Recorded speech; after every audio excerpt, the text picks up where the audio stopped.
माननीय सदस्यगण, माननीय अध्यक्ष महोदय,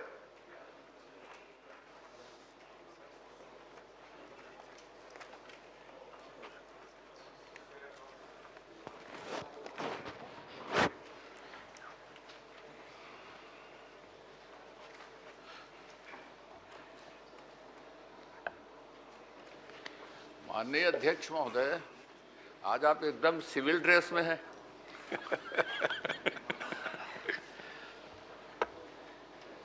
माननीय धर्म कौशिक जी, प्रश्न का।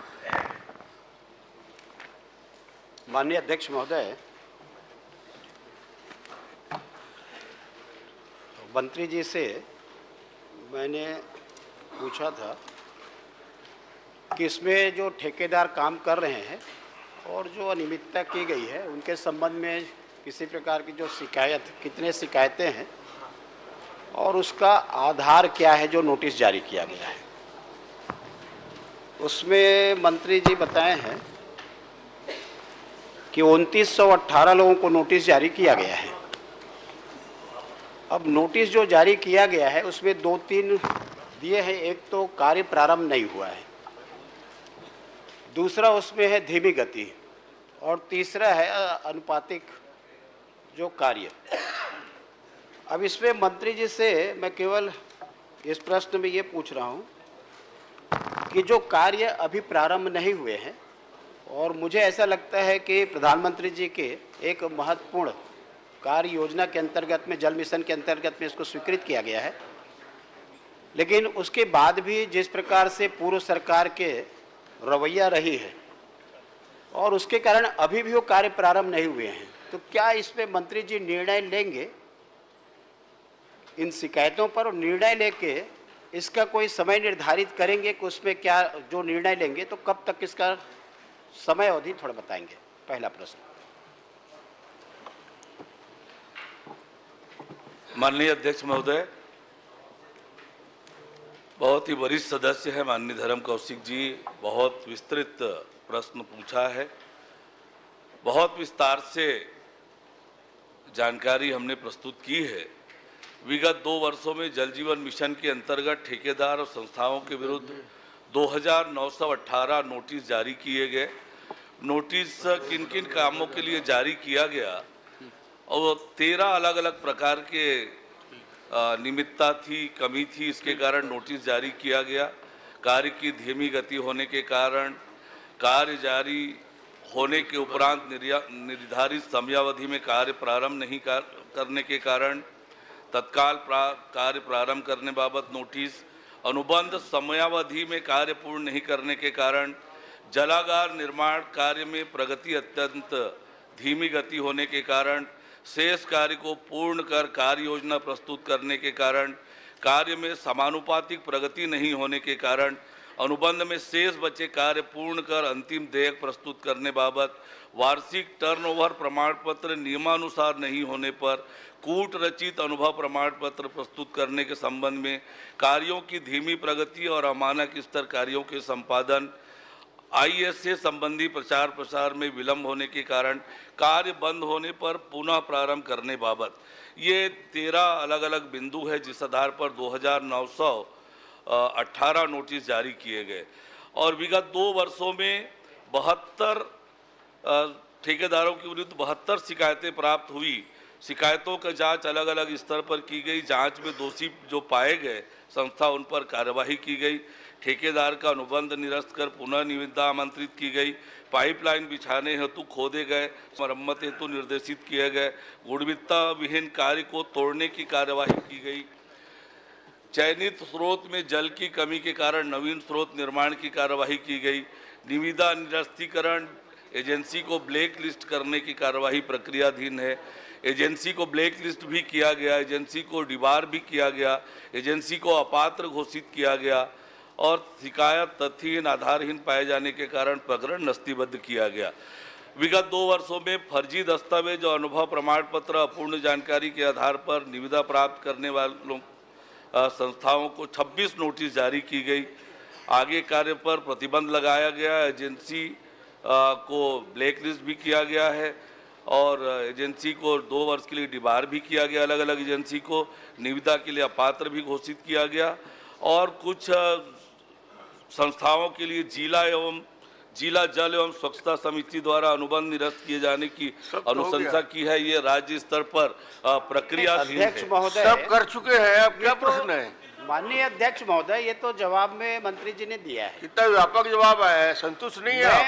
मैं तो ये पूछना चाह रहा हूँ मंत्री जी से और जानना चाह रहा हूँ कि इसमें जनप्रतिनिधियों ने जो शिकायत किया और उसके आधार पर जांच हुई है और जो आरोप लगाए हैं करप्शन का, भ्रष्टाचार का, वो सही पाया गया है और सही पाने के बाद में केवल अनुबंध निरस्त किया गया, ये कोई कार्रवाई है? उसके बाद उनको फिर भुगतान किया गया है। अब मैं मंत्री जी से एक प्रश्न पूछता हूं मैं कि जो फर्जी दस्तावेज, कूटरचित दस्तावेज के आधार पर काम लिया गया और काम थोड़ा बहुत नहीं है ना, करोड़ों का है, अरबों का काम है और काम लेने के बाद में उनकी जब जांच की गई तो ये इस बात को स्वीकार किया है कि फर्जी दस्तावेज के आधार पर, कूटरचित दस्तावेज के आधार पर, मतलब जो इंटाइटल नहीं थे उनको आपने काम दिया, आपके अधिकारियों ने जानबूझ करके दिया और उसके बाद में जो जांच हुई है तो जांच में आपने क्या लिखा है कि ब्लैक लिस्ट किया गया। ये तो 420 का मामला है, उनके खिलाफ में एफआईआर क्यों नहीं की है?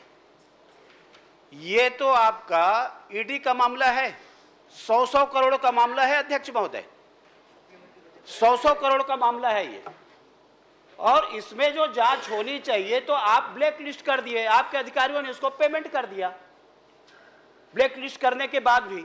और ब्लैक लिस्ट ये 420 का मामला है। तो मैं मंत्री जी से पूछना चाहता हूं, क्या एक तो इसमें जिस प्रकार से जानबूझ करके उन्होंने फर्जी दस्तावेज लगाया, 420 का मामला किया, उसके खिलाफ में आप एफआईआर दर्ज कराएंगे क्या? और दूसरी बात, ये बड़ा मामला है, छोटा मामला नहीं है, तो इसको ईडी से जांच कराएंगे क्या? समस्त मामला को ईडी को देंगे क्या?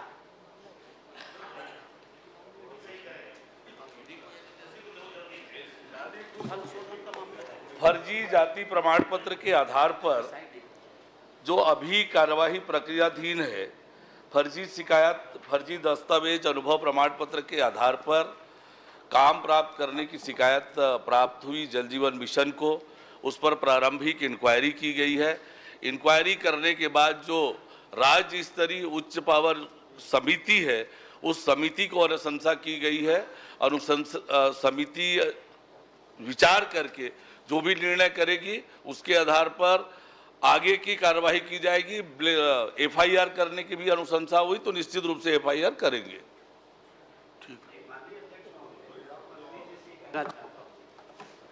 कि आपने स्वीकार किया है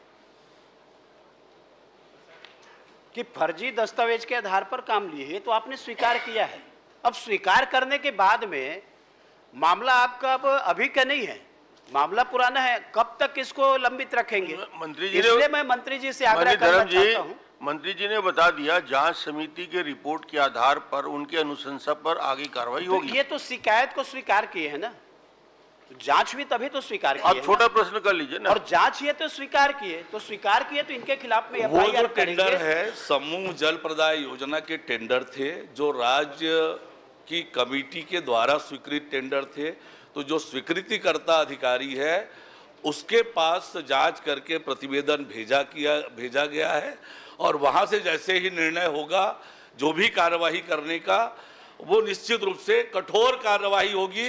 जल जीवन मिशन के काम में कोई भी लापरवाही करेगा, कठोर से कठोर कार्यवाही करने के लिए हमारी सरकार प्रतिबद्ध है। बहुत बहुत बढ़िया।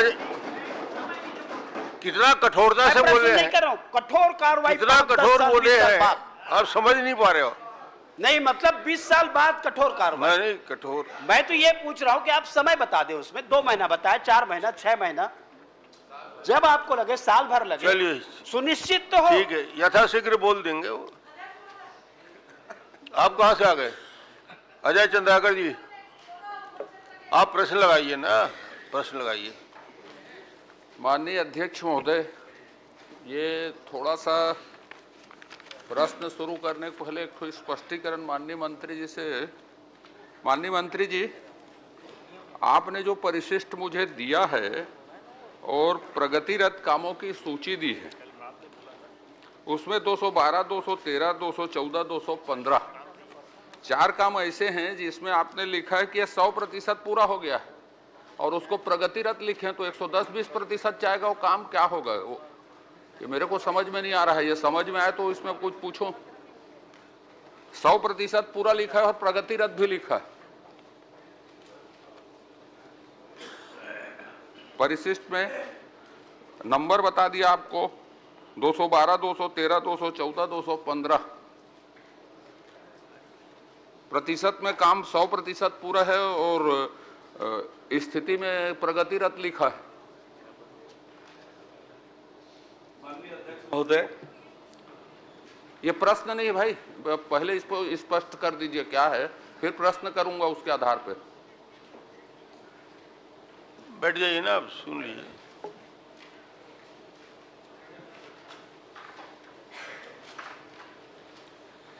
जो भौतिक प्रगति वो 100% है, भुगतान लंबित है, इसलिए वो प्रगतिरत दिख रहा है। अरे 100% पूरक बाद और लंबित क्या रहेगा साहब? मैंने नई चीज भुगतान नहीं हुआ है, हिसाब किताब नहीं हुआ है माननीय अध्यक्ष नहीं, महोदय। भौतिक प्रगति नहीं, आपने भौतिक प्रगति लिखा है, हिसाब किताब नहीं लिखा है। आप कॉलम को ही पढ़ रहा हूं भाई। भौतिक प्रगति में प्रतिशत में 100% पूरा हो गया है, हिसाब किताब का विषय नहीं है वो तो। और उसके बाद आपने कार्य की स्थिति पूर्ण अपूर्ण में प्रगतिरत लिखा है। देखिए, जो मूल काम है वो पूरा हो गया है, अतिरिक्त काम की आवश्यकता है, इसलिए ये प्रगतिरत दिखा रहा है। तो और इसीलिए राशि तो भी बची इसी हुई में है। पहले पूछ लेता हूं कौन कौन सा अतिरिक्त काम कर रहे हैं। 212, 213, 214, 15 में इसी को बता दीजिए, फिर आगे बढ़ूंगा। जी, इसी को बता दीजिए अतिरिक्त काम आप कौन कौन सा ले रहे हैं, और जिसके कारण वो प्रगतिरत बताया जा रहा है उसको बता दीजिए, फिर मैं दूसरा प्रश्न करता हूं। उपलब्ध करा दूंगा वो जानकारी आपको। माननीय अध्यक्ष महोदय, फिर मैं प्रश्न, एक बात आप जांच कीजिएगा, आश्वासन समिति किसी भी से साल भर में या इससे पहले 5 साल में माननीय मंत्रीगण में से किसी ने कहा उपलब्ध करवा दूंगा, तो किसी भी सदस्यों से पूछ लीजिए उपलब्ध हुआ है क्या? उपलब्ध हुआ है क्या? किसी भी माननीय सदस्य से पूछ लीजिए। तो ये उपलब्ध में भी आश्वासन बनता है तो उसकी अवधि होनी चाहिए। प्रश्न में आ जाइए, समझ गया मैं प्रश्न कर लेता हूं। माननीय अध्यक्ष महोदय, मैं प्रश्न का मैं पूछा है, प्रिंटेड है, मैं उसमें यह जानना चाहता हूं कि कितने कार्य की पुनरीक्षित स्वीकृति, कितनी बार पुनरीक्षित स्वीकृति हुई? जो भी कार्य आपने किए उसके कितनी बार पुनरीक्षित स्वीकृति हुई? कौन कौन से कार्यों की हुई? कितने कार्यों की पुनरीक्षित स्वीकृति हुई? कितनी बार? और माननीय अध्यक्ष महोदय, मैं एक बार प्रश्न आपके सामने, सदन के सामने पढ़ता हूं। स्मार्ट सिटी परियोजना रायपुर के अंतर्गत वित्तीय वर्ष 2019-20 से 24-25 तक कौन कौन से कार्य लिए, किन किन मदों में कितनी कितनी राशि की स्वीकृति हुई, इसमें कितने कार्य पूर्ण, अपूर्ण व निरस्त हुए, वर्तमान में इसकी वित्तीय और भौतिक स्थिति क्या है? विस्तार से इसका उत्तर माननीय अध्यक्ष महोदय, माननीय सदस्य महोदय को उपलब्ध कराया है। माननीय महोदय, अवधि में माननीय महोदय, मैं विस्तार से पढ़ा हूं, पूरे विस्तार से। जो आपने काम करवाया है, जो जितने काम आपने करवाए, मैं बहुत संक्षिप्त पूछता हूं, मेरे गोल गोल घुमाने का आदत नहीं है। कितने कार्यों की कितनी बार पुनरीक्षित स्वीकृति आपने दी? मूल मसला यहीं पर है माननीय, आपके कितनी बार कितने कार्यों की पुनरीक्षित स्वीकृति? इसको भी बाद में दे देंगे तो मैं आगे बढ़ जाऊंगा। इसको भी बाद में यदि आप देंगे तो आगे बढ़ जाऊंगा, कोई प्रेस्टिजियस नहीं है मेरे लिए।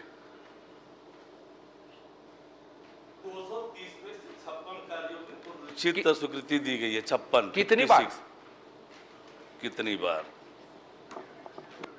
अन्य अध्यक्ष महोदय, मूल प्रश्न अब बाद में दे देंगे ना, मैं तो प्रेस्टिजियस नहीं बोल रहा हूं, आधा दे रहे हैं इसलिए। आप मूल प्रश्न में आइए। मूल प्रश्न ही तो है, पहला ही प्रश्न किया कि कितनी बार, कौन कौन से कामों की कितनी बार पुनरीक्षित स्वीकृति दी गई। आपने बताया 56 कामों की पुनरीक्षित स्वीकृति दी गई, पर कितनी बार की गई ये पूछ रहा था मैं, तो उसको बाद में दे देंगे, चलेगा? हाँ, बाद में दे देंगे। चलिए अच्छा, आगे बढ़िए, बाद में दे देना भाई, ठीक।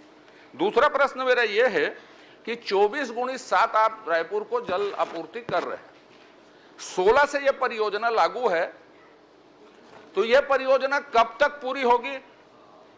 कब तक कितने घरों को आप पानी 24x7 देंगे, और अभी कितना प्रतिशत काम पूरा हुआ?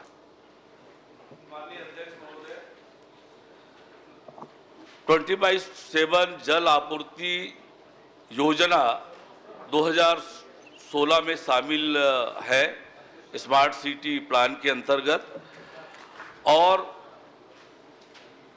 इसके लिए 158.59 करोड़ की राशि स्वीकृत है, जिसमें 4.36 करोड़ ओएंडम के लिए है।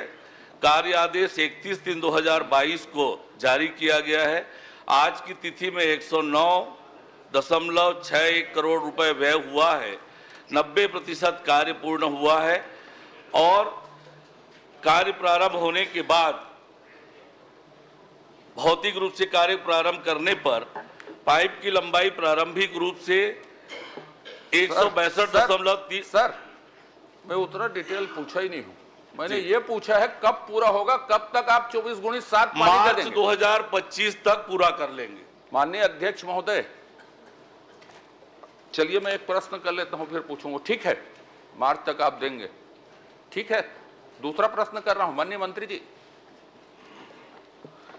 ये बूढ़ा तालाब, तीसरा मैंने पूछा है, बूढ़ा तालाब में कौन कौन से मद से आपने कितने काम कराए हैं, और सबकी एजेंसी स्मार्ट सिटी थी, नगर निगम थी, कौन था, और कितने कार्य पूरे अधूरे हैं, और कितने बंद हैं, चालू हैं?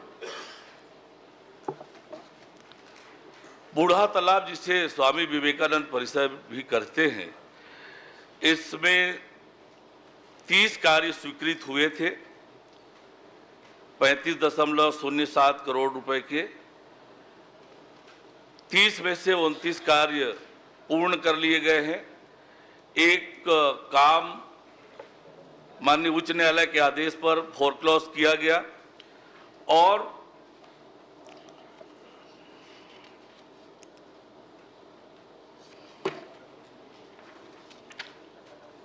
ये इतना जानकारी उत्तर में है साहब जी। मैंने पूरक पूछा है, उसका उत्तर नहीं दिया आपने। माननीय अध्यक्ष महोदय, बूढ़ा तालाब सौंदर्यीकरण, या जिसको आपने विवेकानंद परिसर कहा, उसके सौंदर्यीकरण में कौन कौन से मद की राशि उपयोग की गई, और सबकी एजेंसी क्या स्मार्ट सिटी थी, नगर निगम थी, या और कोई एजेंसी ने वहां काम किया? ये मैं आपकी राशि को अलग अलग पूछ रहा हूं, जो आपने व्यय किया उसको।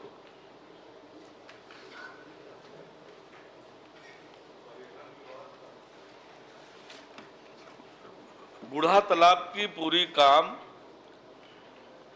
स्मार्ट सिटी प्रोजेक्ट से ही हुए हैं, और स्मार्ट सिटी प्रोजेक्ट से पूरा करने के बाद 19/12/2023 को सर इंटरप्शन, कौन कौन से मद का उपयोग बूढ़ा तालाब, कौन कौन से मद का उपयोग बूढ़ा तालाब में किया गया, और क्या सबकी एजेंसी स्मार्ट सिटी थी, नगर निगम थी, कौन थी, ये पूछ रहा हूं। कौन कौन से मद, कि सिर्फ स्मार्ट सिटी मद, कि और कोई दूसरे मद?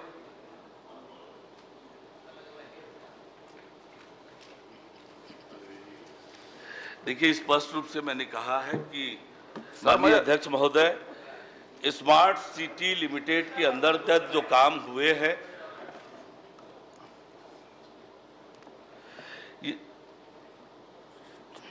मद नहीं बता सकते तो उसको रहने दीजिए, मैं आगे आखिरी प्रश्न कर लेता हूं। मैं आपको स्पष्ट कर देता हूं, उत्तर में स्पष्ट किया हुआ है। 30 कार्यों में से 11 काम रायपुर नगर निगम जोन क्रमांक 4 के द्वारा, शेष कार्य स्मार्ट सिटी। मद पूछ रहा हूं सर, मद कौन कौन से मद को बूढ़ा तालाब में आपने व्यय किया है? कौन कौन से मद का? अरे पर्यटन मंडल का क्या होगा, निगम का क्या होगा, स्मार्ट सिटी का क्या होगा, स्मार्ट सिटी 15वां वित्त आयोग का क्या होगा, संरचना क्या होगा? सारे मद स्मार्ट सिटी प्रोजेक्ट के ही है। माननीय अध्यक्ष महोदय, मैं ये बता रहा हूं आपको, उसमें विभिन्न मदों का उपयोग हुआ है, पर्यटन मंडल की राशि का भी उपयोग हुआ है, पर्यटन स्मार्ट सिटी का भी उपयोग हुआ है, निगम की राशि का भी उपयोग हुआ है, कई राशियों का उपयोग हुआ है। यही तो मुख्य विषय है। क्या इस अब आपके ऊपर छोड़ता हूं, जांच कराएंगे कि नहीं कराएंगे उसको, क्योंकि मेरे पास जो दस्तावेज हैं, जितने काम बताए हैं पूरे वो सब अधूरे, लेकिन अलग अलग दस्तावेज हैं, उसको मैं समय में प्रस्तुत करूंगा, बात की बात है। लेकिन मैं ये बता रहा हूं, आपने सारे काम पूरे हैं बताए हैं, क्या कोई आपका अधिकारी, आपका सचिव या आप काम पूरे हो गए हैं? मैं नरैया तालाब बता देता हूं, मटन मार्केट बता देता हूं, महाराजबंद बता देता हूं, और ऐसे श्रृंखला बता दूंगा जो अधूरे पड़े हैं, जिसको आपने पूरा कहा है। क्या उसका निरीक्षण करवाएंगे मेरे साथ? मैं अभी कोई भी भ्रष्टाचार, करप्शन, इधर उधर के शब्द नहीं बोला हूं। जो आप पूरे बोल रहे हैं उसका क्या, मेरे जो स्थल पूरे बोल रहे हैं मेरे सामने में, या मेरे को छोड़ दीजिए, रायपुर शहर के विधायकों के सामने जांच करवाएंगे क्या उसको कि पूरा हो गया? प्रश्न हो गया ना, जो भी जवाब आएगा। बस आखिरी माननीय अध्यक्ष महोदय, रायपुर स्मार्ट सिटी से संबंध में ये प्रश्न पूछा है, और स्मार्ट सिटी ने ये काम करने के बाद 19/12/2023 को टूरिज्म बोर्ड को हैंडओवर किया है, जिसका संचालन संधारण तब से 20/12/2023 से टूरिज्म बोर्ड द्वारा किया जा रहा है। मैं पूछा दूसरी चीज हूं भाई साहब, माननीय अध्यक्ष जी, मैंने ये पूछा है कि आपने काम को सबको पूरा बताया है। मैं कह रहा हूं स्मार्ट सिटी के अधिकांश काम अधूरे पड़े हैं, उसको मेरे सामने मत करवाइए। अधूरे काम को दिखवा लेंगे। नहीं, दिखवाना नहीं है, वो कह रहे हैं पूरे हो गए, मैं बोल रहा हूं पूरे नहीं हुए, वही तो देखेंगे वो। तो क्या इसकी जांच, इसका परीक्षण मेरे सामने या रायपुर शहर के चारों विधायकों के सामने करवाएंगे क्या? ये कह रहा हूं। चलिए ठीक है, निश्चित रूप से कामों का परीक्षण करा ले। चलिए राजेश जी, एक प्रश्न छोटा सा। नहीं, ये कब तक साहब आश्वासन में समय सीमा आ जाए ना, वो इंडेफिनिट रहता है। आपके पहले सत्र के आश्वासन समिति देख लीजिए, अधूरे पड़े, तो आश्वासन की समय सीमा निर्धारित होनी चाहिए। शीघ्र बोल दिए। माननीय अध्यक्ष महोदय, आपसे निवेदन है, कोई समय सीमा निर्धारित कर दीजिए, नहीं पूरा हो जाएगा। ये निर्माण कार्य चल रहे हैं, आज विधानसभा चल रही, 3 महीने में, 15 दिन में, 20 दिन में एजेंसियां जिस स्तर में काम है उसमें पूरे हो जाएंगे, अनिश्चित इंडेफिनिट में, उसका कोई मतलब नहीं होगा, इंडेफिनिट दिखवा लेंगे का। माननीय अध्यक्ष महोदय, मैंने माननीय उप मुख्यमंत्री से छोटा सा संक्षिप्त प्रश्न करिए बस। उसमें एक ही प्रश्न इतना है कि बूढ़ा तालाब में 3 एजेंसी काम की है। जब स्मार्ट सिटी ने काम करे, हमने कंप्लीट कर लिया, तो मैं आपके संज्ञान में और आपके माध्यम से खाली इतनी जानकारी चाहता हूं कि 6 करोड़ का फुहारा लगा, वो आज तक चालू क्यों नहीं हो पाया, और जब वो चालू नहीं हो पाया तो किस आधार पर जो पूर्व एजेंसी काम की थी? अध्यक्ष महोदय, ये सबसे बड़ा प्रश्न है कि उसके अंदर पर्यटन मंडल पहले काम किया, नगर निगम काम किया, और उसी में स्मार्ट सिटी भी काम की। यानी एक तालाब के अंदर क्या सिर्फ एक काम को लेकर के क्या उसकी जांच उच्च स्तरीय कराएंगे? वो तीनों एजेंसी ने कौन कौन से काम किए हैं स्पेसिफिक, क्या उन अधिकारियों ने अगर उस पर लिपापोती की तो क्या उनके खिलाफ कार्रवाई की जाएगी? एक छोटा सा संक्षिप्त प्रश्न। दूसरा, वो जो वहां पर फुहारा लगा है, पहला जवाब आने दो, हो गया।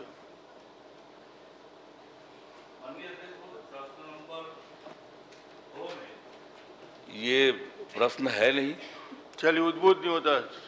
नहीं, इसमें माननीय अध्यक्ष महोदय प्रश्न है। नहीं, चलिए नहीं, आप कहें तो मैं माननीय आपको जो कहा है मैं आपको बता देता हूँ। प्रश्न में उत्तर है, मूल प्रश्न में बुढ़ापारा यह लिखा हुआ क्लियर, उक्त परियोजना वित्तीय वर्ष बुढ़ापारा, बुढ़ा तालाब, नगर निगम रायपुर में क्या क्या कार्य स्वीकृत हुए, कितने कितने हुए, ये तो मूल प्रश्नों में लिखा हुआ स्पष्ट। मैं अध्यक्ष और एक चीज ध्यान में आपके लाना चाहता हूं, माननीय मंत्री जी के ध्यान में लाना चाहता हूं। स्मार्ट सिटी की एजेंसी, मेरा तारांकिक उत्तर में उत्तर है आज, माननीय अध्यक्ष महोदय ये बता रहा हूं। यानी विभाग किस प्रकार से निगम के अंदर स्मार्ट सिटी के अंदर काम करते हैं। एक उदाहरण दे रहा हूं। मैंने पूछा माननीय अध्यक्ष महोदय, वो मेरा आतारांकिक प्रश्न के उत्तर में दिया, इसका मैं उत्तर आपको पढ़ के बता रहा हूं। यह मैंने आज पूछा था, इतना डिटेल नहीं होता भाई प्रश्न में।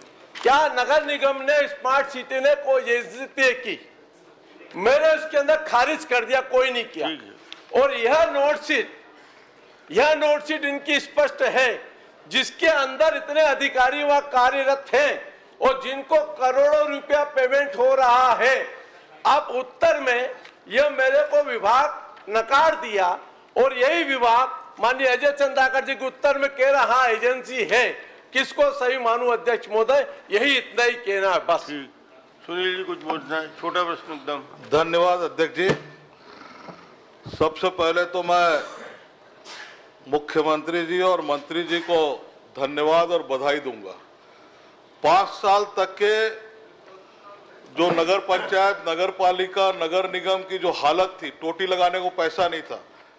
मेरी ये पीड़ा है एकमात्र, क्योंकि 2 बार महापौर। पीड़ा बाद में बताना। मैं प्रश्न कर रहा हूँ। प्रश्न करिए अध्यक्ष जी। मैं प्रश्न कर रहा हूँ कि ये अनियमितताओं का भंडार जो है वो हमारी सरकार को मिला है, क्योंकि भारत सरकार की स्टैंडिंग कमेटी का मैं सदस्य था।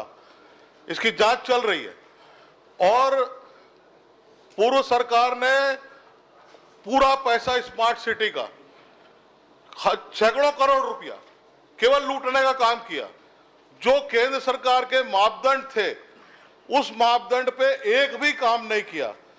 आज प्रश्न यह है मेरा कि इसका जांच होना चाहिए। चलिए, क्योंकि हमारी सरकार जो है जांच कराएंगे, पारदर्शिता से काम कर रही है, इसका पूरा जांच होगा। चलिए, हो गया, तो प्रश्न सारी हो गया। चीजें सामने आ जांच जाएंगी। तो कराए, घोषणा ही कर दी है मंत्री जी, जांच कराएंगे। प्रश्न 3 फूल सिंह राठिया। चूंकि यह निर्माण कार्य के विषय हैं, 8 दिन, 15 दिन, 2 महीने, 3 महीने में पूरे हो जाएंगे या पूरे करवाने की कोशिश होगी। जो आश्वासन दिया है उसको समय सीमा में निगमित आप कर दीजिए, आपकी से प्रार्थना। चलिए, ठीक है, उसके लिए समय सीमा निर्धारित कर दीजिएगा। फूल सिंह राठिया जी।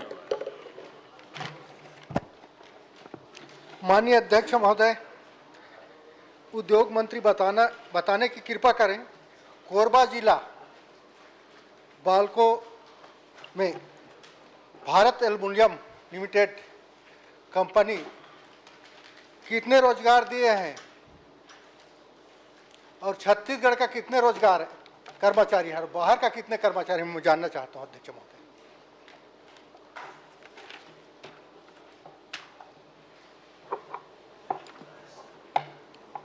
माननीय अध्यक्ष महोदय, मैंने उत्तर में ही पूरा दे दिया है। वैसे माननीय सदस्य पूछ रहे हैं तो बताते तो हूँ कि बाल्को वेदांता कंपनी में 1986 कर्मचारी अधिकारी कार्यरत हैं।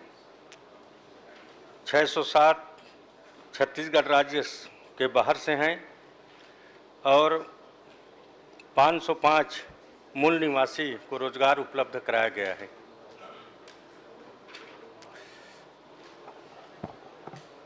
अध्यक्ष महोदय, मंत्री महोदय से मैं जानना चाहता हूं कि बाल्को में प्रशिक्षण दिया जाता है और रोजगार कहां दिया जाता है, ये जानना चाहता हूं। रोजगार में शासन नियम किया है कि माने रोजगार भत्ता, बेरोजगारी भत्ता। बाल्को कंपनी द्वारा, वेदांता द्वारा युवाओं को प्रशिक्षण दिया जाता है ताकि वो काम सीख जाएं और काम सीखने के बाद उनको रोजगार उपलब्ध हो सके। और बाल्को में ऐसा कोई प्रावधान नहीं कि प्रशिक्षण देने के बाद उनको बाल्को में ही रोजगार दिया जाएगा। उनके ठेका कंपनी है, उसमें कुछ लोगों को दिया भी जाता है, बाकी पूर्ण रूप से रोजगार के लिए प्रशिक्षण देने का है और प्रशिक्षण पूर्ण रूप से बाल्को द्वारा प्रति वर्ष दिया जा रहा है। चलिए, एक प्रश्न आप कर लीजिए। आदरणीय अध्यक्ष महोदय, आपको तो पता ही होगा और मैं समझता हूं कि माननीय मंत्री जी भी जानते होंगे कि बाल्को वेदांता का 49% शेयर हमारे छत्तीसगढ़ सरकार का है। इसलिए छत्तीसगढ़ की जो औद्योगिक नीति है उसके अंतर्गत उस संस्था में भी काम होना चाहिए। एक नीति बनी थी जनाब सर, औद्योगिक नीति 2019 से 24 गढ़बो नवा छत्तीसगढ़ के नाम से। उसमें यह था कि इस औद्योगिक नीति के अंतर्गत घोषित किए गए औद्योगिक निवेश प्रोत्साहन प्राप्त करने के लिए उद्यम में स्थायी नियोजन में अकुशल कर्मचारियों के मामले में न्यूनतम 100%, कुशल कर्मचारियों के मामले में न्यूनतम 70% तथा प्रशासकीय प्रबंधकीय कर्मचारियों के मामले में 40% रोजगार उपलब्ध कराना अनिवार्य होगा। अध्यक्ष महोदय, इसी को अभी माननीय साहब की सरकार ने 4 नवंबर को जो जारी किया है उसमें 12.19 पर यही है कि औद्योगिक विकास नीति 24 से जो 30 तक के अंतर्गत घोषित किए गए औद्योगिक निवेश कुशल कर्मचारियों श्रमिकों के मामले में 100%, कुशल कर्मचारियों के मामले में 70% तथा प्रशासकीय और प्रबंधकीय कर्मचारियों के मामले में 40%। तो मैं मंत्री जी से जानना चाहता हूं, वो भी कोरबा के निवासी हैं और माननीय प्रश्न पूछने वाले विधायक भी कोरबा के ही उस विधानसभा क्षेत्र से आते हैं जहां बाल्को लगा हुआ है। तो ऐसे स्थान में जहां मंत्री जी संरक्षण नहीं देंगे तो हमारे युवाओं को रोजगार कैसे मिलेगा? और जिस प्रकार से आपने अभी कहा कि बेरोजगारी भत्ता नहीं दिया जाता, तो ऐसे नियमों में संशोधन किया जा सकता है। इसके बारे में माननीय मंत्री जी का क्या कहना है, मैं जानना चाहता हूँ। माननीय अध्यक्ष महोदय, माननीय नेता प्रतिपक्ष ने कहा कि 100% अकुशल, 70% कुशल और 40% मैनेजमेंट का जो रहता है वो अधिनियम में है। 2019-24 के भी औद्योगिक विकास नीति में है और अभी 2024-2030 विकास नीति बना, उसमें भी नियम किए हैं। और चूंकि जो बाल्को वेदांता की बात हो रही है, मेरा ही विधानसभा अंतर्गत वो कंपनी है। अब उस कंपनी के बारे में आप सब लोगों को मालूम है। बाकी बाल्को वेदांता को हम लोग सब्सिडी नहीं देते, अनुदान नहीं देते। इस कारण से कई उसमें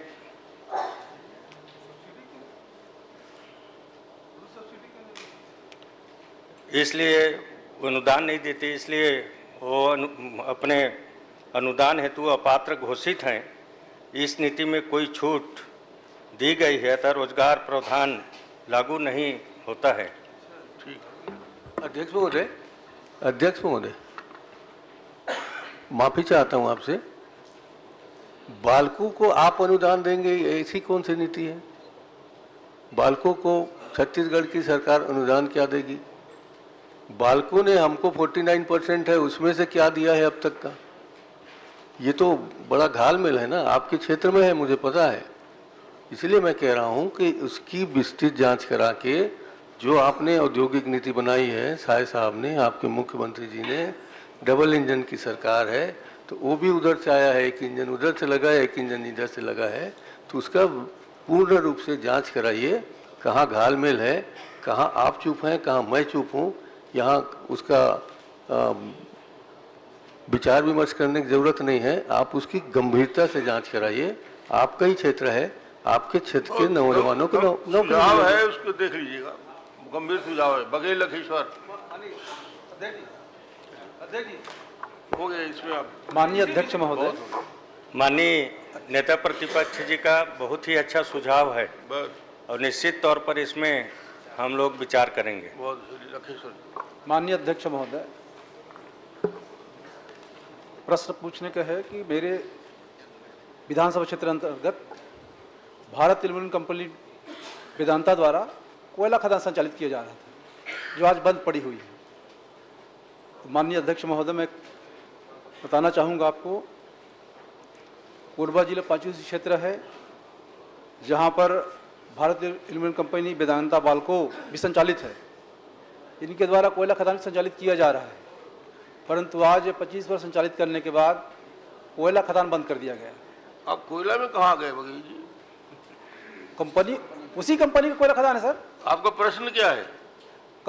आज जो लड़कियों को, जो जिनको युवाओं को, वहाँ के लोगों को रोजगार दिया गया था, कोरोना काल में उनको ट्रांसफर किया गया।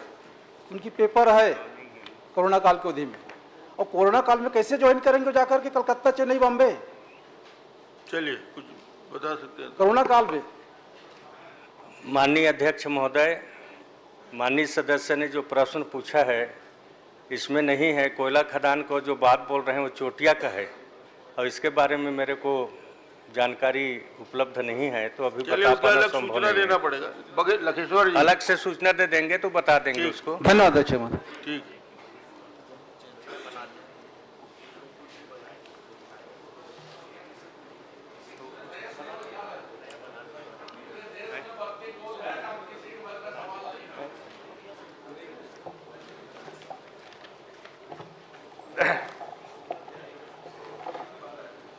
अध्यक्ष महोदय, बस्तर जिला के शासकीय उचित मूल्य दुकानों की खाद्य सामग्री वितरण गड़बड़ी के संबंध में था। इस संबंध में गड़बड़ी के संबंध में मेरे द्वारा जिला प्रशासन को, मंत्री जी को जुलाई से लेकर अभी तक कम से कम 15-20 लेटर मैं लिखा हूँ, लेकिन व्यवस्था सुधरी नहीं। अभी तक जो भी जिला प्रदेश स्तर से व जिला स्तर से जो खाद्य सामग्री है या उचित मूल्य दुकानों में कम से कम 40 से 50% कम उपलब्ध कराई जाती है। ये क्या कारण है, ये पहले बताने कष्ट करेंगे। साथ ही बस्तर जिला में कितने उचित मूल्य दुकान है ये बताएं।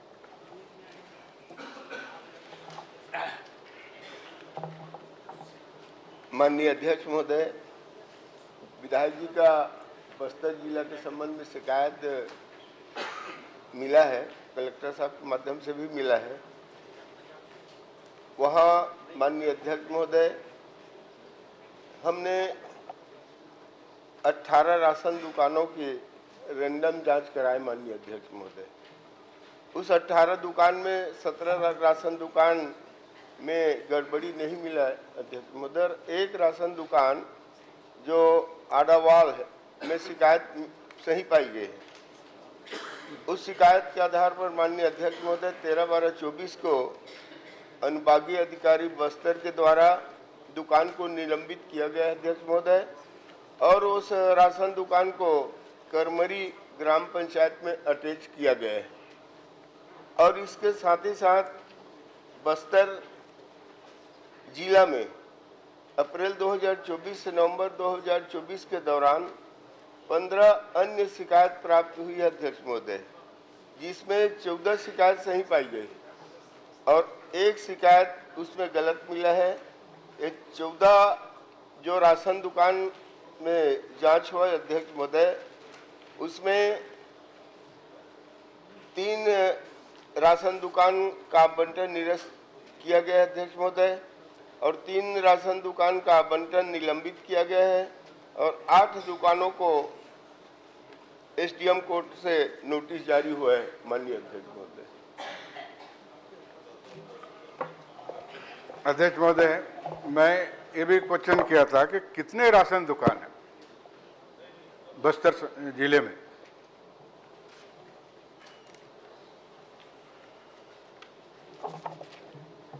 माननीय अध्यक्ष महोदय, बस्तर जिले में 485 राशन दुकान है।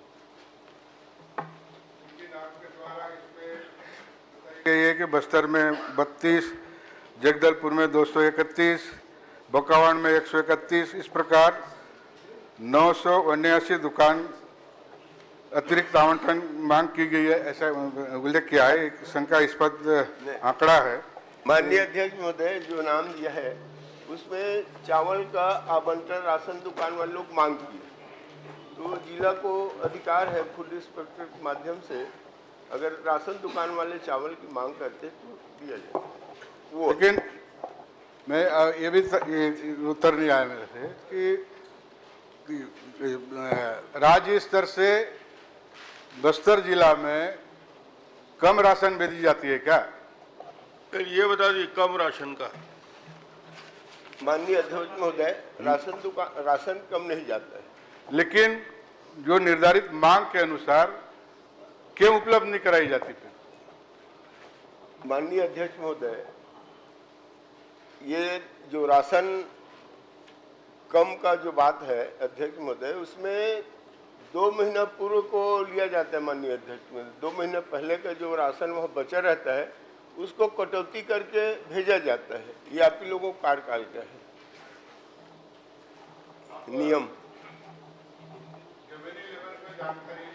नहीं ले रहे हैं, लेकिन हर महीना प्रत्येक दुकान में 50% राशन बीत जाती है। अतिरिक्त मांग की जाती है, समय पे उपलब्ध नहीं कराई जाती। अगर समय पे उपलब्ध नहीं होगा, दूसरे महीना में आप उपलब्ध कराएंगे तो फिंगर कैसे लेंगे? वो तो आपका मशीन लोड ही नहीं लेता है। भारी अनियमितता है, थोड़ा इसमें सीरियस लीजिए। हम लोग इस बार बार अवगत करा रहा हूं मैं, ऐसी पूरा प्रदेश की स्थिति है, इसकी गंभीरता विभाग ले नहीं रही है। मेरा मनसा ये है कि व्यवस्था सुधरे। हम लोग क्वेश्चन करते हैं कि हकीकत हम लोग व्यवस्था को सुधारेंगे क्या बस्तर में? जी हाँ, ठीक पूरा है। आप बोले व्यवस्था सुधारेंगे माननीय अध्यक्ष जी। दो तीन व्यवस्था और भी। कवासी पूछ रहे हैं प्रश्न। नहीं, ये आपके जो मशीन है, जो वितरण मशीन उपलब्ध कराई, कब खरीदी गई थी और कितने लागत की? वो बार बार मशीन खराब हो रही है। हर महीना 8-10 दिन अब मशीन बनाने में लग जाती है, तो उस संबंध में थोड़ा बताइएगा। जहाँ भी मशीन खराब है उसको बदल देंगे माननीय अध्यक्ष। चलो, मशीन अच्छा लग रही है। जहाँ भी माननीय आया नहीं, उत्तर मेरा नहीं आया। जहाँ भी का शिकायत है बता दीजिए हम उसको। लेकिन साथ साथ राशन दुकानों में कमीशन समय पर वितरण नहीं होता। वो बारदाना का वितरण पैसा अभी तक मिला नहीं है, 2-2, 3-3 सालों से। वो वितरक कैसे चलाएंगे? कमीशन समय पे नहीं देते हो, उसके बाद उसको चोरी करने में मजबूर कर देते हो आप लोग। समय पे वितरण हो जाए, समय पे सब कुछ हो जाए, तब तो होगा, व्यवस्था सुधरेगी। तो इसलिए राशन वितरण में भारी अनियमितता है, अव्यवस्था है, उसको विभाग गंभीरता से, मेरा निवेदन है विभाग से, आपसे इस संबंध में आप थोड़ा विचार करिए, जमीनी स्तर पे भेजिए, ये मेरा मांग है। चलिए, गंभीरता से उस पर कार्रवाई करिए। कवासी जी, इसी में कि आपका प्रश्न आ गया है? आप अपने प्रश्न में आ जाइए, इसका जवाब आ गया। माननीय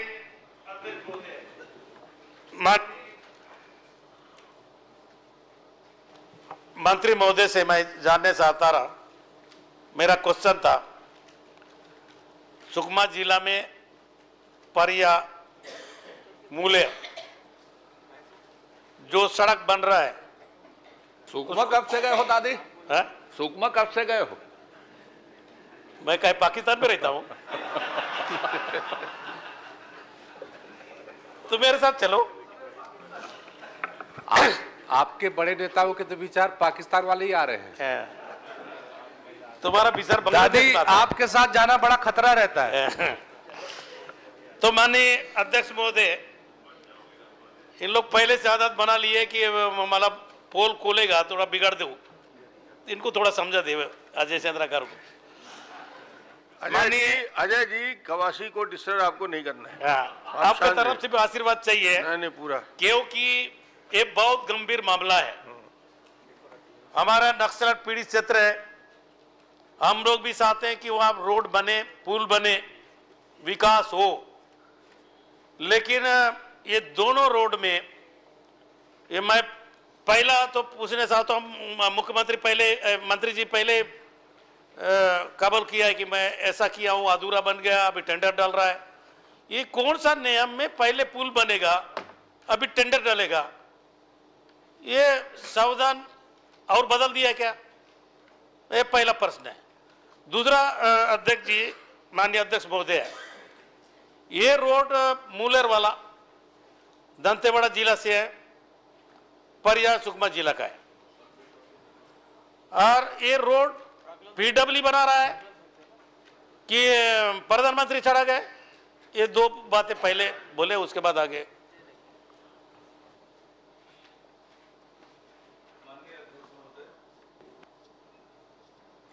दो स्थान है, परिया जो सुकमा राजस्व जिले में आता है, और मुलेर नाला जो कि दंतेवाड़ा जिला में आता है, पर डिवीजन सुकमा है लोक निर्माण विभाग के हिसाब से। परिया और मुलेर में कैंप है सुरक्षा बलों का। मई के महीने में वहां पर पुल निर्माण की आवश्यकता जिला प्रशासन ने महसूस किया कि बरसात में हमारे सुरक्षा बल के जवान हैं, उनकी सामग्री, खाद्य सामग्री आने जाने में दिक्कत ना हो, तो दो पुल निर्माण करने के लिए लोक निर्माण विभाग को निर्देशित किया कि हम प्रशासकीय स्वीकृति बाकी कर देंगे, काम ये पुल का निर्माण करा लो बरसात से पहले। लोकसभा का आचार संहिता प्रचलनशील था और वो काम 5/5/2024 को काम प्रारंभ किया गया, और शिकायत हुई तो वो काम रोक दिया गया। कोई भुगतान उस पर से नहीं हुआ है। आज उन दोनों पुलियों का निविदा आज खोली जानी है। निविदा में जो एजेंसी निर्धारित होगी उसके हिसाब से इन दोनों पुलियों का निर्माण किया जाएगा। डब्ल्यू वाला है कि प्रधानमंत्री वाला है?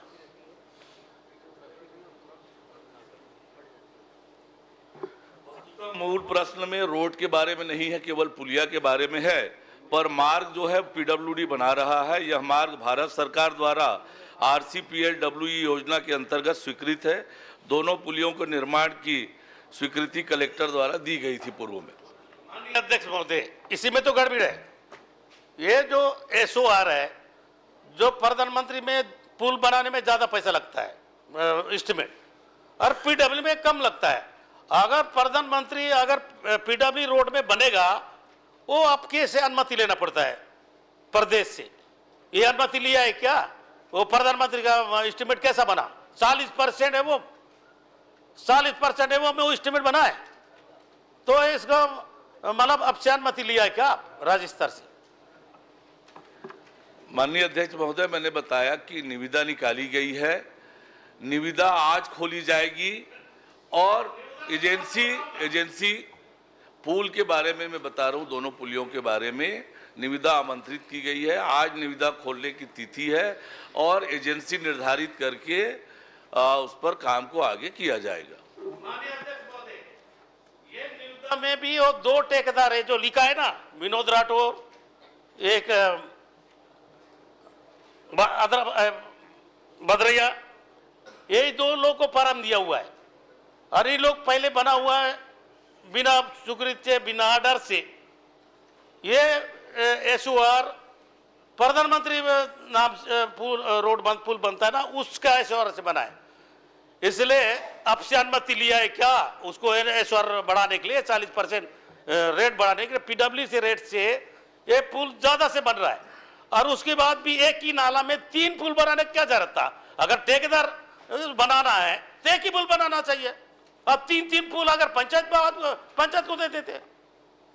इसलिए इसका सबसे पहला वहां का इंजीनियर, वो SDO पद में था जब उस समय मई महीना में आचार संहिता लोकसभा का लगा था, उसी समय फटाफट काम किए। बाद में गांव वाले आंदोलन किए, धरना दिए, उसको रुक गया था। अब उसी ठेकेदार को फिर देने का काम कर रहा है। इसलिए मेरा अनुरोध है कि वो सब इंजीनियर को और PWE को सस्पेंड करोगे क्या? माननीय अध्यक्ष महोदय, जो प्रश्न है वो केवल पुलिया निर्माण से संबंधित है, दोनों पुलिया, सड़क से संबंधित कोई प्रश्न नहीं है। और माननीय सदस्य महोदय सड़क से संबंधित प्रश्न पूछ रहे हैं, अलग से प्रश्न करेंगे, उत्तर जरूर दूंगा। सड़क में जो पुल बन रहा है वो प्रधानमंत्री एसओ में बन रहा है। अरे जो गलत किया है, हमारा चूना लगा है जनता का पैसा को, गाड़ी कमाई का पैसा को, 60,000 लाख में बनने वाला को 1 करोड़ में 1 करोड़ 20 लाख में बना रहा है। अरे एक नाला में 3 पुल का क्या जरूरत है? अगर बनाना है तो बड़ा पुल बना, एक ही बने, टेंडर में बन रहा है। एक कम सरकार के लिए एक पुल में 3, परिया नाला में 3 और मुलेर नाला में 3, एक किस हिसाब से बना रहा है? ये भ्रष्टाचार को बढ़ावा देने का कमीशन के लिए, तो इसलिए ये दोनों सभी ने हुआ का और ये तुम्हारा ई को इसके ऊपर कार्रवाई करो क्या? मेरा यही मांग है, पुल बने, हम लोग तो मांग कर और बने, लेकिन जो रेट है, जो मापदंड है, जनता का पैसा को दुरुपयोग मत हो, वह जनता मांग करता हुआ दे नहीं रहे। जितना पुल बन रहा था हमारा सरकार में स्लिप डल रहा था, पिछले क्वेश्चन में आपको लगा है तो उसको तो चालू नहीं किए। अरे बिना अनुमति से, बिना ऑर्डर से कैसे चालू किए? तो वो चालू करने वाला चुपचाप से बड़ा है क्या? सरकार से बड़ा होता है क्या? सभी ने वो एसडीएम पद में रहा उस समय जो प्रकरण बनाया। इसलिए मेरा एक ही उद्देश्य है कि वो दोनों अधिकारी को कार्रवाई करोगे क्या, सस्पेंड करोगे क्या? पुल बना, हमको कोई दिक्कत नहीं। अगर आखिरी में फिर बोलूंगा कि माननीय अध्यक्ष महोदय, प्रश्न 2 पुल के निर्माण से संबंधित है, 2 पुल के निर्माण से संबंधित है। सड़क निर्माण के संबंध में 3, परिया में 3 और मुलेर में 3, तुम 2 बोल रहे हैं। ये 3 बन रही है कि ये कौन सा देश में एक ही बड़ा नदी, महानदी में एक पुल बनता है, वो छोटा नाला में 3 कैसे? माननीय अध्यक्ष महोदय, इस तरह की किसी तरह की कोई अनियमितता होगी, माननीय सदस्य मुझे दे देंगे, मैं निश्चित रूप से उसे दिखवा लूंगा। नहीं सर, मेरा चले 1 मिनट। हाँ, माननीय अध्यक्ष महोदय, बहुत ही गंभीर प्रश्न है और माननीय मंत्री जी ने स्वीकार किया है कि पुल बन गया है, टेंडर आज खुला है। दूसरा, मंत्री जी ने यह भी स्वीकार कर लिया कि आदर्श आचार संहिता लागू था, उस समय इसकी स्वीकृति करके काम कराया गया। तो 2 बड़ी बातें हैं और यहाँ न राज्य सरकार से अनुमति है, न इसका और कोई प्रक्रिया हुआ है। तो ये माननीय सदस्य की यही मांग है कि जो संबंधित अधिकारी है उसके खिलाफ आप दंडात्मक कार्रवाई करेंगे क्या? माननीय अध्यक्ष महोदय, उत्तर देते समय मैंने बहुत स्पष्ट किया कि सुरक्षा बल के कैंप है, बरसात से पूर्व उनके खाद्य सामग्री, बाकी सामग्री के लिए दिक्कत होगी। जिला प्रशासन के निर्देश पर लोक निर्माण विभाग ने काम प्रारंभ कराया था। एक में केवल 1 नग स्लेब का निर्माण हुआ है और दूसरे में सुपर स्ट्रक्चर का कार्य पूर्ण हुआ है, पर 1 रुपए का भी कोई भुगतान उस कामों का नहीं हुआ है। अभी टेंडर दोनों का लगा है और आज वो निविदा खुलने वाली है, जो एजेंसी तय होगी उसके हिसाब से कार्य होगा। माननीय अध्यक्ष महोदय, चूंकि आपने इसमें स्वीकार के उत्तर में लिखा है कि भदौरिया और राठौर 2 को बुला के काम आपने दिया और दोनों की टेंडर दिए है, तीसरे का मौका मिला नहीं, तो सारे नियम का उल्लंघन इसमें दिख रहा है। आचार संहिता का पालन नहीं हो रहा है, राज्य सरकार से अनुमति नहीं है, टेंडर हुआ नहीं है, वही ठेकेदार को बुला के दिया गया, दूसरे टेंडर भी नहीं दे रहे हैं, रिगिंग भी हो रही है। तो सारे चीजें, सारे अनियमितताएं इसमें दिखाई दे रहा है और आपने स्वीकार किया है। अब स्वीकार कर लिए, कार्रवाई क्या करेंगे ये बताइए आप। मैंने बहुत स्पष्ट रूप से बताया कि कितना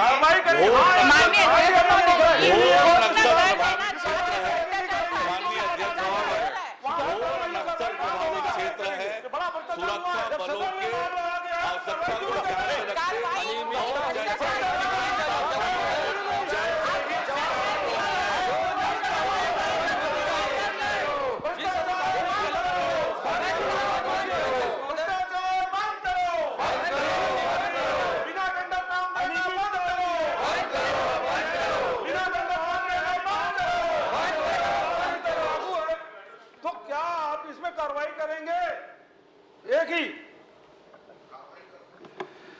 माननीय अध्यक्ष महोदय, मैंने जैसे स्पष्ट रूप से कहा कि 1 रुपए का भी कोई भुगतान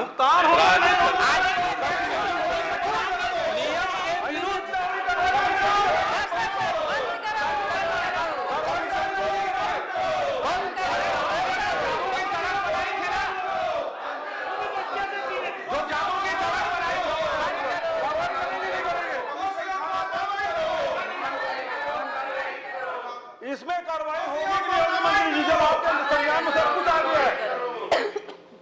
यदि आपके संज्ञान में सब आ गया है उसके बाद भी कार्रवाई नहीं करेंगे तो इसका अर्थ क्या हुआ कि आपका संरक्षण है। मैं नहीं कहता इसमें संरक्षण आपका है, और नहीं है तो कार्रवाई करिए, और नहीं कि इस पर क्या हुआ संरक्षण सब कुछ हो रहा है। माननीय अध्यक्ष महोदय, मैंने बहुत स्पष्ट रूप से बताया है कि बरसात के पूर्व मई का महीना था, सुरक्षा बलों की आवश्यकताओं की पूर्ति को ध्यान और 1 रुपए भी की वृद्धि सरकार को नहीं हुई है।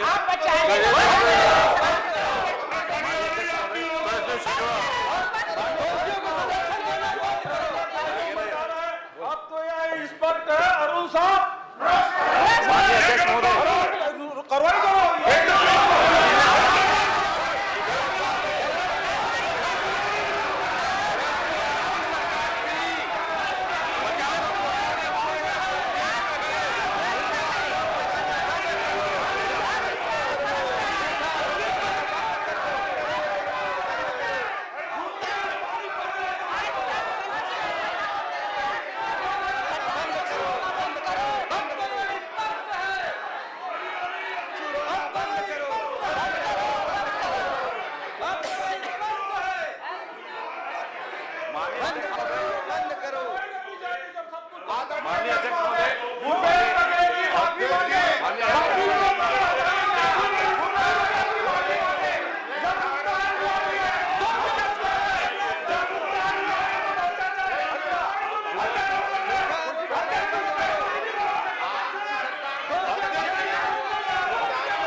बैठिए, हो गया बहुत सरकारी इस उत्तर से धर्म जी बैठिए। किसी मंत्री को भी सर्टिफिकेट देंगे ये लोग? जो आरोप लगाए गए थे, लोग दूसरों को भ्रष्टाचार का सर्टिफिकेट दे रहे हैं। धर्म जी, ऐसा प्रश्नकाल में कभी हुआ नहीं है। मेरी बात सुन लीजिए। विपक्ष की तरफ से भ्रष्टाचार का सर्टिफिकेट, मेरी बात सुन लीजिए। जो भ्रष्टाचार के आरोप के नारेबाजी हुए थे उसको मैंने विलोपित कर दिया है। प्रश्नकाल समाप्त।